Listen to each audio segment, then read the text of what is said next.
Good evening. Good evening. Deb DeRousse, thank you so much I'm for very sitting honored. for Jeff. I mean, he's got some pretty big shoes to fill, even though he's not that big a guy. He's quite something, but I couldn't choose anybody better to be on the show with. He has an amazing mind, heart, and soul, He for does. sure. He's wonderful. And he And we can't, all love learning from him. yes, So, we love learning from him. yes. Yes. But we've got our own. We are, the wisdom of the aged. The old. The swamp hags. We got this. Right. We have got it. Um, and it's important to me that we have these sessions, that we have these, especially since I miss you so much after being with you for a whole entire weekend. No. And then Same here. because of a plane. And then I was gone, and it felt so comfortable and so at home to be in Houghton Lake, Michigan, that coming back to Georgia felt unfamiliar. I really got into my zone up there. And so we're going to talk about that and our upcoming event in September at, UFO Contact up at Houghton Lake. And we'll be talking about that in the next hour, when some of our cohorts join us for a world awakening. But I thought that tonight, what would be a wonderful way to start and be able to say classes in session and really mean it, is because I have something to impart as the teacher tonight, as do you. Usually I say classes in session and then I laugh and I say, but I'm as much the student as you are. And that is true. That is We all. absolutely true. Mhm. But then, with the benefit of being aged, comes a certain kind of wisdom and enough experience compounded on top of other experiences to be able to speak with at least some personal authority. What makes sense to me, what is relevant to me, what is pertinent to me. And the same is true for you. And whatever anyone takes from that is wonderful. It's wonderful. But before we even delve into our topic tonight, which is healing from within, I wanted to mention my phone exploded yesterday. I think I told you this morning my phone just exploded yesterday when everybody wanted to know how I felt about the new pope. Right. To the extent that I sent a message. I wrote a message and sent it to one person, and then I copied it and I sent it to everyone else so that I could answer it in just one fell swoop and be done. And it answered the question in total. And so my answer to what do you think about the new pope, or some variation of that question, was I am absolutely thrilled about the new pope. I will never self identify as a Catholic again. It can be both. Both can be true at the same time.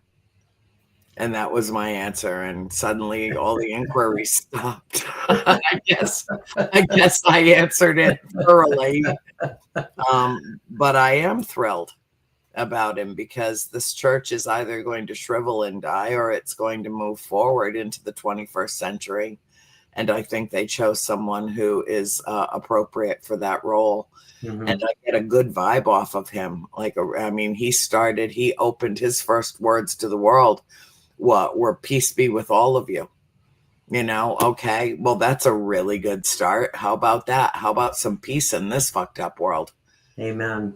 You know, and you know how I feel about organized religion, and I mean all organized religion. It has been the source of so many wars, so much conflict, so much hatred um, over the millennia that in some ways it seems to have outlived its purpose. Yeah. And more and more and more people are going within and healing from within, working from within, communicating from within. And many of us are each in our own way becoming our own temple, becoming our own church, becoming our own place of worship. And I know that there is value in communion. Know that there is great value in people coming together. I was so moved by looking at 150,000 people or more standing in St. Peter's Square. I was like, oh my God. And no one got shot. Right. That couldn't have happened in America without, somebody pulling out a gun and, oh my God. In a way, I feel like there's kind of a balance, that he's a good man, that he was very close with Francis. And you know how I felt about Francis. I thought he was the best thing since sliced bread. And I've told everybody on Christmas Eve, I sit up and I watch High Mass at the Vatican. I light the Catholic incense that I have in the house so that I can feel like I'm there and I can smell it. And it was ingrained in me as a child for so many years that there's just part of it. And it's not just the architecture and the stained glass and the antiquities and, the incredible artwork of the Sistine Chapel. It's all of that. And then I have a list this long, at least this long, of what's wrong with the church and what I would change if I was in charge for 2 seconds. But I'm a woman, so that's not allowed. I have my issues. But I'm thrilled about him. I think that if Catholicism is going to continue to exist, then like any other religion, it must move forward and it must evolve with. And I was shocked to see how many young faces were in that crowd yesterday. Absolutely blown away. And Christine and I were sitting here watching. We just had it on the news, and we were both enjoying the seagulls and their baby seagull that was just learning to walk on the roof of the Vatican. And then all of a sudden the smoke started coming out and the baby seagull kind of scooted away and mommy and daddy kind of got away from the smoke and here comes the smoke. I got all choked up. I was like, that was beautiful. That was amazing that happened that way, So anyway, what are your thoughts on that before we move on? And some people would see that as a sign. Yeah. Definitely. Yeah. My thoughts, and like I told you earlier, I haven't had a whole lot of time to look into, his policies and all of that. But I always count on you to fill me in because you don't miss a thing. I don't. And you filled me in really well. My feelings, Annie, are definitely that, my prayer is that this can bring some balance of unity. I tell people I'm a recovering Catholic. Yeah, me too. I was 15 when I got thrown out of the church at 15. Yeah, I was way younger, but it does scar you, some of the things that we grew up with in Catholicism. Leaves a mark. It has come a long ways. And, with Pope Francis, a lot of steps were taken to bring more unity aboard. Yeah. And it has become a much more inclusive church. There's been an outreach that really didn't existed some with John Paul, but certainly seemed to be drawn back with Benedict. And then we got Francis and everything changed and everybody loved him. Well, except, those who didn't. And this Pope is there are politics everywhere, including in the Catholic Church. There's a real division between the cardinals, and that they came to the decision that they did as quickly as they did for what some call moderate and others call progressive as the next pope is, I think, very telling. And I think that these men had to look back at the past, even the last 20 or 30 years of the church during that period of time where it was losing 500,000 members a year. And then that number just went up and up and up during the child abuse sex scandal, which is still an ongoing thing. And these incidents are still occurring. And it's absolutely unacceptable. And it never was. And there were people that were involved with that got let off the hook, that didn't serve time. Cardinal Law from Boston, that diocese, is a perfect example. He was given a one-way ticket to the Vatican in a very cushy apartment where he lived out his years, where he was hidden from any basically untouchable by the law. And that man should have gone to jail for what he did. He was just moving victimizers around, predators from one diocese to the next. All he was doing was providing them with fresh meat, not addressing the situation at all. And that was a huge scandal in New England and nationwide, but particularly in the Massachusetts, Boston area, Rhode Island area. I mean, just, it was absolutely awful when it all came out. And we weren't even the worst of it in America. The very worst of what happened in Ireland. So there is much that the church needs to atone for, much. And, Francis going to Canada to apologize to the Indigenous people for what was done to their children when they were removed from their families and put into Catholic churches and Catholic schools and spoke, only allowed to speak English and only allowed to, fraternize with each other in never their own language, not ever their tribal language. I mean, it was just horrible what happened. The stories, the bodies that were dug up on the grounds of some of these schools, quote unquote, absolutely horrific. I mean, you can go back to the Crusades and look at, the beginnings of the Catholic Church and see that at least 10 million people were killed during the Crusades. You can look at the hiding of Nazis during World War II and the absconding with priceless artwork under the guise of "we'll save it." Well, I guess, unless you never ever give it back and then you just stole it. There are so many issues, and yet well more than 1 billion people, 1.3, 1.4 billion people on this planet identify as Catholic. And they sin, they apologize in confession, they go back, they sin some more, they apologize. It's this endless circle of, oh, I did this, oh, I'm sorry, oh, I did this, oh, I'm sorry.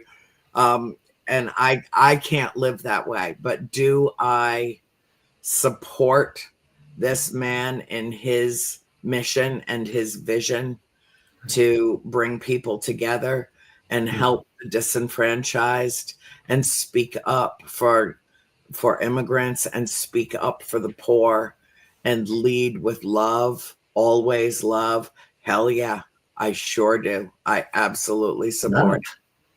Yep. I have love above, love all around me. I know, you are so sweet. So let's talk about this, because we had the kind of conversation this morning that I wish we had recorded. Right. And don't we do that so often? It was one of those. It really was. You told me a story. I was in and out at the event a couple of weeks ago at our mystical healing weekend. Mhm. And I was out of the room when you told a specific story that you shared with me today. And so before I ask you to tell it, let's do a little bit of there are a lot of ways to heal. There are many methods, many paths, Mhm. many entities involved. Um, but the most important and most powerful aspect of our being is our ability to heal ourselves from within, to go deep into our core, into what would describe as our soul, and to direct that life force energy in whatever way we can. You know, women have been murdered forever for being so-called witches, and all Mhm. witches ever do is rearrange and manipulate energy. Right. That's it. You Heal. know, They heal. they heal. Mhm. Exactly. And so, you know, we were talking this morning and I said, well, you know, here's the thing, Deb. If I were sitting in, what do you call that chair that you put me in where I felt like I was not on the ground? That was actually zero gravity chair. Okay, a zero gravity chair. Okay, it felt very, Very comfortable. it is. It was. I was so afraid to fall asleep and start snoring in front of all those people. It would have been horrific. Oh God. But you know, I told you this morning, I said, here's the thing. If I had been sitting in that chair and I didn't believe anything about what was happening around me, I didn't believe in the prayers that were being spoken on my behalf, didn't tap into the music, didn't listen to the bowls singing, didn't listen to the whispers, didn't allow myself to feel like the touch that was placed on my body, on my shoulders, on my legs, you know, the hands hovering above my breast, all around my face and my head. If I was just laying in that chair with my eyes closed going, this is a crock of shit. This isn't working at all. I don't feel any different. It's a bunch of woo-woo stuff, and all my friends are nuts, but I love them, so I'm going to stay and tell them it was great. Right. Or I could have done what I did, which was lay there, breathe deeply, close my eyes, feel the love around me. It was like at a saturation point of love and hope and healing and kindness and generosity of spirit. And I soaked it up. SpongeBob's got nothing on me. I soaked it in, Deb. I know you felt that because Oh, you I were did. the one that stayed closest to me. And I'll tell you, it knocked me on my ass. It really did. It took me a while to recover between what Jennifer Lindsay Palmer does, which I can't even discuss. I'll just have to have her on the show and she can talk about it. But at least she had the courtesy to do it in my room so that when I collapsed, I was already in bed. You know, that was good.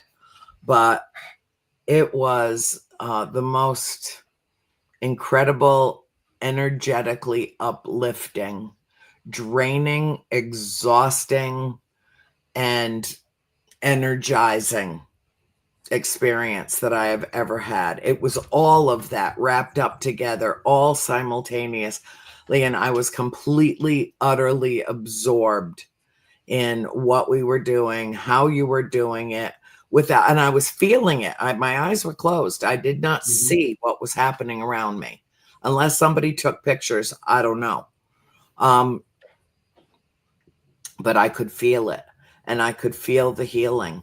But I was a participant in it because there were no boundaries, there were no borders, there was nothing to stop that Right. from coming into my vessel and healing me and lifting me up. in the most beautiful and significant way. Yeah. And so what we talked about this morning was the power of belief. Not only was that energy present, but I believed that it was healing me. And so I know that it was, and I know that it has, and I know that I am so much better for having attended that event and gotten all the hugs and the kisses and the lovies that I did, because no matter that it took me a week to recover, Deb, it took me a week to recover. It did. Right. And I'm not so sure you were, of course, you were recovering because you took this trip. You're not used to going through all of that, during chemo and everything you're going through. But your body, I think, demanded that you rest and absorb all of the healing that did come at you. I can say one of the cutest things I've ever seen in my whole entire life. What are you going to say? We had this beautiful, intense healing session Friday. And you laid there, your eyes were closed, you were soaking it in. It was amazing. And it was about 10 minutes after healing was complete that I looked to the front of the room because I heard music, and you were dancing like I have never seen you dance before. And you were literally glowing. It was the most beautiful thing. And I said, maybe we need to turn down the healing just a little. I don't want her to dancing cancer away, honey. I was just dancing the cancer away, make it go away. It was amazing. You did great. I mean, to look at you, you'd think you were 20 years old. Your face looked flawless. You were smiling. You were moving. It was a very beautiful moment, but it scared me as well. Well, you told me a story this morning about how powerful, I talk about this with Jeff all the time. Thoughts are things. Thoughts are things. Absolutely. We're manifesting all the time. In every moment that we are conscious, and even when we are unconscious or in our subconscious mind, we are still manifesting. And you had told the story in my absence that you shared with me this morning. And I was really kind of blown away by it because, talk about the power of the human mind, talk about the power of belief. And so if you wouldn't mind, share that with not at all those who are here listening with bated breath. All right. Well, to set the scene, you were taking a little rest, and it was right before your healing. So I just took that opportunity to talk to everybody there about healing and how thoughts are things and words are things. And, we are all born healers, every one of us. That's why when we fall down when we're little and we skin our knee, the first thing we do is put our hand on that wound. Or mama kisses it because it's that touch. We're healing. That's what that does. So I talked to them about that and about the whole belief system and the fact that, manifesting, I've been doing healing work for many years. And one of the things I actually learned this, I worked under 2 shamans before I became a Reiki master. And they said, never use, if you're dealing with somebody with a broken leg, you don't want to visualize or speak the words broken leg. You see them healed. You have to be very cautious of what you manifest, what you say, what your intent is, because we don't want to, if you throw that out in the universe takes it, that word. Literally. Yeah. It takes it literally. So it doesn't really know, okay, does that mean we give it, we take it, we leave it? right? So we see the person as healed. Um, and then I went in to explain that we do, the belief of the person is so important. And one of the story that I told was, there was a man who was in prison, and this was back in the 1950s. There is some controversy about this story, but it's the story that matters. Um, he was in prison. He was on death row, and he was, you know, going to be killed by hanging. And when his time came, they did put a blindfold on him and they told him, "We're not going to hang you." This was actually, the story goes, it was a scientific experiment to see what happens with the mind and the beliefs. So they said, "We have a cobra." They literally showed him the cobra before they blindfolded him, that will bite you, and it'll take a little while and you'll have symptoms and you'll die. So they, again, put the blindfold on, and they used 2 needles to stab his hand in the spots where fangs would be, snake fangs. And believe it or not, the story goes that this man suddenly started getting symptoms over a few minutes, and before long, he died because he believed that he was bitten by a snake and the venom was going to kill him. There was no snake bite, no venom, but because he believed that that was going to happen, that's exactly what happened. Mhm. That is how strong the mind is. Again, there's some controversy over that story. Some people say it's true, some people say it's not true. I honestly don't know, but it's very impactful because if you think about it, there's so many people on this planet who, and we talked about this morning, for years and years and years, a doctor would say, "You have cancer and you have 6 months maybe to live." And what would happen within 6 months is most people would die. Was it cancer or was it thoughts? We don't know. But over time, people started realizing, I'm not going to buy that. I'm going to take matters in my own hands. And I can honestly say this because I was there in 2007. I was told maybe 6 months. But my response was, hell no. I don't have time for this. I have things to do. I have people depending on me. I will not give power to that word. I am fine. And I did self-healing every day. I medicated myself, things like that. And that was, 18 years ago. And here I am. But I didn't fall for the maybe 6 months. So that shows the power of our minds. If I would have believed it, I would have laid down and gotten sicker and sicker and sicker, and very possibly wouldn't be here.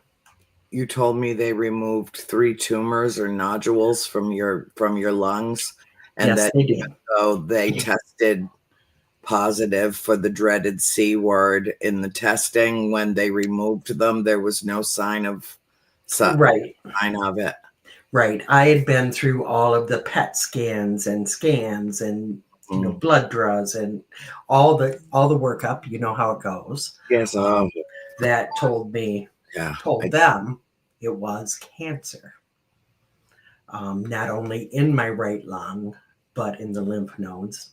They said stage 3 to 4 because it had spread. But by the time they got in, now I was diagnosed in April of 2007, and I went into the hospital May 1st. So I didn't have a whole lot of time for healing. but that's, they said it was so bad that they had to remove this. And the plan was actually to remove the whole lower right lobe. But when they went in, they could see the nodules. So they removed those and pieces of my lung. So I still have issues there. And it came back as histoplasmosis. And that's a fungus. It's not cancer. And I kept telling my doctor, I told you that this morning too. I kept telling my doctor, it's not cancer. I don't have time for that. There's no way that that's what it is. And he literally laughed at me. And I would have had to punch his teeth down his throat, but that's just me. At one point, he literally leaned back against his desk, crossed his arms, and he said, "Okay, smarty pants, what is it then?" Because all of these tests, and he's pointing to all of my tests on his desk, say that it's cancer. So what do you think it is? I said, I have an infection, and I'm going to get rid of it. And he thought it was hilarious until after the surgery, when he woke me up from, I was still knocked out, and he woke me up and said, "I'll be damned, I don't know how this happened. I don't know what you did, but you were right. It's not cancer." But it was. So, yeah. That's the power of healing and power of the mind. And I'm not saying that every person that has something wrong can, wish it away, or because I've had people get upset with me over that. We all know we're here with a number on our butts. Yeah. And when our time is up, our time is up. But I'm not going to let somebody else pick that time for me, and neither are you. No, I told my oncologist immediately when she gave me, virtually a certified death sentence. Inoperable and incurable is, get your affairs in order. Mm-hmm. And I was like, nope, don't want to hear those words. Absolutely irrelevant to me. So your story and my story are illustrative in the same way, with the on the same subject. I mean, I have felt every human emotion you could feel around this experience. I'm wearing my Suck It Up Buttercup shirt. Lenny gave this to me. I love this shirt. I love it. Except fear. I have no fear about this. I am absolutely defiant in the face of this. Oh no, I'm sorry. This does not work for me. Get the fuck out of my big fat fluffy temple now. Go back and live with your father, the devil, you miserable son of a bitch. That is the way I speak to these cells that have intruded in my body. And we all have those go ahead. Oh, Bill's laughing it up. He's yucking it up. No, I'm not putting up with this bullshit. I absolutely, and if I needed whatever, I know what brought this on. We all have, what do they call them? Free radicals running around our bodies that are like precancerous cells that can get together and morph into whatever they want to be. That in some cases, yeah, it'll claim you. But I can't be one of those people.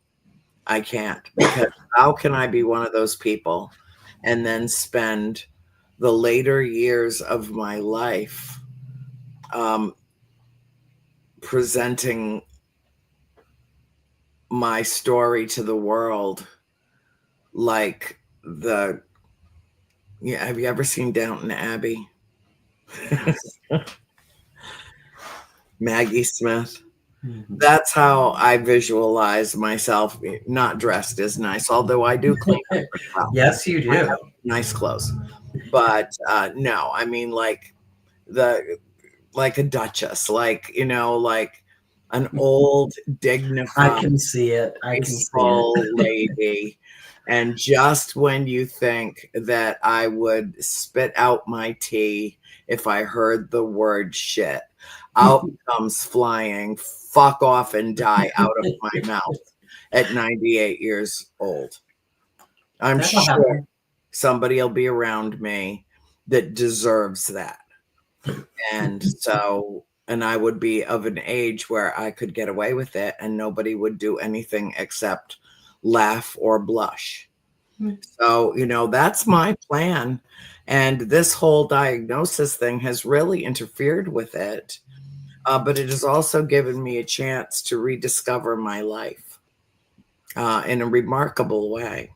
Right. And because, honest to God, Deb, I told you, I didn't care.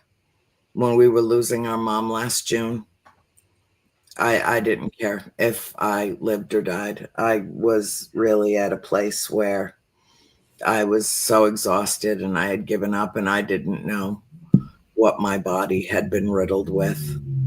And the exhaustion was so overwhelming that I would have been perfectly fine to just lay down, fall asleep, and not wake up. And I don't feel that way anymore. I feel alive and I feel vibrant. And even though I have moments where the fatigue is overwhelming and I have to go lay down for a little while, it's just a little while, maybe an hour, hour and a half, and I've got another 6 to 8 hours in me. Right. There's not a lot of people that are my age in perfectly good health that keep going the way that I do. I am innately strong, but I'm also strong-willed, and my will to live is second to none. I have got a whole new perspective, and I never, ever, ever would have had it unless I was confronted with something this serious. Right. Right. It was definitely a turning point. And I can tell you, as somebody who loves you, I was more afraid after mom passed Yeah. than I was after your diagnosis when you said, "Oh, get the fuck out." Then I knew, okay, she's ready to fight. Now she wants to live. Yeah. So, I see that in you, and I know it's because it's meant to be. You have a lot to do. We need your light, we need your love, and we need, even your mouth and your attitude. We all love it.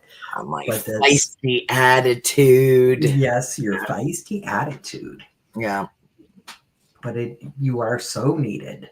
And during the healing, it was so obvious. There were so many times that I really had to fight tears because the amount of love for you was literally almost overwhelming. All of us there just have a very strong love for you. And that's why I knew this type of healing with everybody around you was going to work. Not that it wasn't, you're beating us. I have to give you a ton of credit. But this way we could feel we're doing our part as well.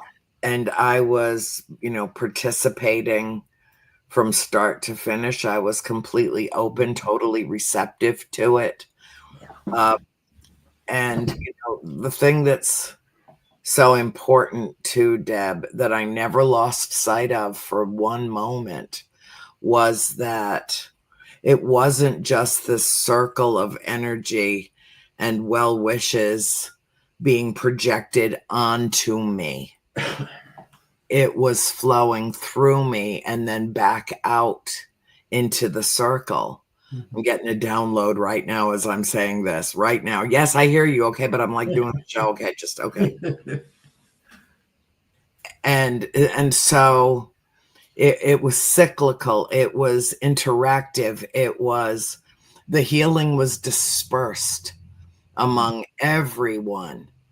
everyone. I can't tell you how many people that were present with us that weekend that have been in touch with me since. Good. So many, dozens. And yeah, I knew a lot of the people that were there, but there were some that I didn't know. And my engagement with them was very important and very powerful as well. And so many people have told me how impacted they were and how healed they feel from having experienced that and generating and I mean, the trajectory was all over the place. It was like a pinball game on steroids. I mean, like it was just like a ball of energy just bouncing everywhere when we would gather together, when we would come together. You know, it was I've never experienced anything like it before. Right. I never have. Poor Lenny. Oh my God, it knocked her on her ass. It did. Did it? It did. Well, she needed the beauty of it is, as light workers, and all of us there are light workers. Yeah. It's more than saying, okay, I'm going to heal this person. No, we don't, that energy comes through us and we share collective consciousness. It's like people talk about the power of prayer. It's the same thing. If you get 5,000 people saying the same prayer at the same time, it works. The power of prayer absolutely, totally works. I've seen it so many times. It's the same thing, exactly the same thing. You get a group of people and they are all projecting that same thought, and it's loving and it's light and it's healing. Then it's the same way. It's that the power of that collective consciousness. The same thing prayer is, but it's called something different. Right. Yeah. And really all that comes down to is, what vernacular we're working within. If it's new age, if it's, from the dark ages, something in between, that's fine. I mean, I think of like in the church science of mind, which I studied decades ago. Dr. Holmes would call it spiritual mind treatment. Well, that was his phrase for prayer. Spiritual mind treatment. And when you hear somebody talk about transcendental medication, it kind of is. It is. Transcendental meditation, that is a form of prayer. When I go outside and watch the birdies and watch the squirrels steal the bird food, and here come the frickin' chickens from the neighbor's yard, and I am so in the moment, engrossed in the wildlife, the nature all around me, that I am so present in the moment that I literally feel like I am practicing the presence of God consciousness in action. Just totally in that moment, thinking about nothing else except it's a shame that we don't have mirrors hanging all over the backyard so that these remarkably beautiful creatures can see how gorgeous they are. Right. I mean, it's thoughts like that will crest and ebb and flow through me. And that is healing. And that is beautiful. And that is practicing the presence and being mindful in prayer. Right. Prayer. So I always feel like I'm in church. Always feel like I am in church. You are. Yeah. Yeah. All different words, all the same thing. And, I'll dare even say when a coven does a spell, and, most of the time those are healing spells, things like that. It's for the good because That's the way it We is. don't hang out with dark beings or Right. witches, black witches that practice, the casting of evil spells and Mhm. Yeah, and that's not as common as people think it is. no, it's not. It's very uncommon, in fact, because most women are way too intelligent to dabble Mhm. in that. They just are. And loving Yeah, and it, compassionate. it's old wives' tales. Mhm. It's part of it's stories like that that are part of the reason why women were sacrificed for nothing.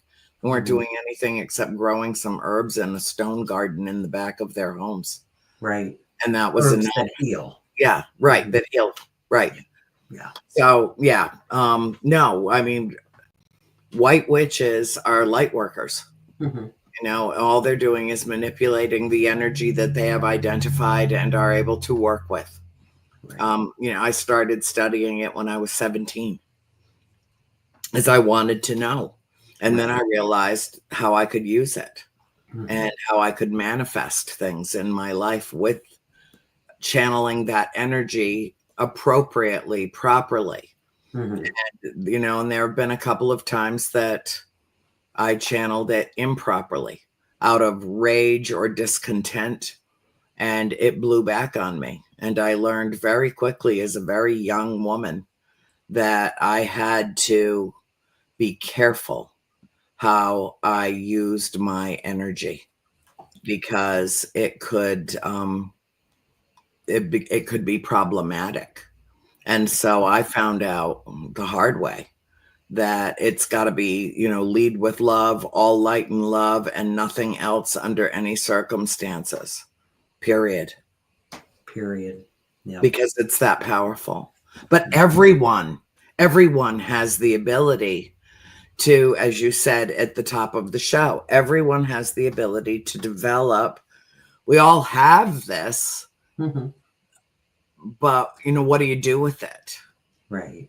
Right. What do you do with it? Like part of when I do the third eye opening, which I did with just about Mhm. everybody at Yeah. the Yes, event, you did.